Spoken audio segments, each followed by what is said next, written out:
கைது செய்யப்பட்டிருக்காங்க. இப்போ நாங்கள் நாம் தமிழர் கட்சியினுடைய சார்பாக இன்றைக்கு முதன்மை கல்வி அலுவலர் மாவட்ட ஆட்சியரை சந்தித்து இந்த மனு கொடுக்குறோம். எதற்காக அப்படின்னா, அந்த ஆசிரியர் கல்வி கூடங்களுக்கு வரக்கூடிய பெண் குழந்தைகளுக்கு பாதுகாப்பு இல்லாத ஆசிரியர்களே இருக்கும் பொழுது அந்த ஆசிரியருடைய கல்வி சான்றிதழ் நீக்கம் செய்யப்படணும், ரத்து செய்யப்படணும். அது மட்டும் இல்லாமல் அவருக்கு நிரந்தரமாக அரசு பணி நீக்கம் செய்யப்படணும்.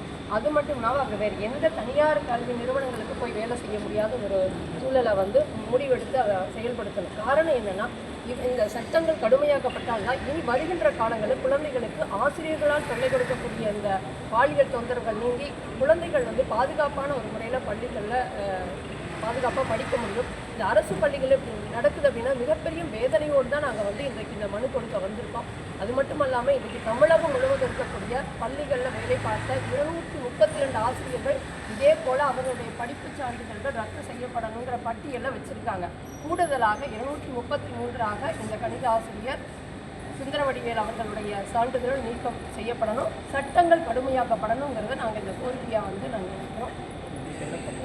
இப்போ முதன்மை கல்வி அலுவலரை சந்தித்து இந்த மனுவை கொடுத்துட்டு மாவட்ட ஆட்சியருக்கு இந்த மனுவை கொடுத்துட்டு நாங்கள் நாம் தமிழர் கட்சியின் சார்பாக திருப்பூர் தெற்கு தொகுதியின் சார்பாக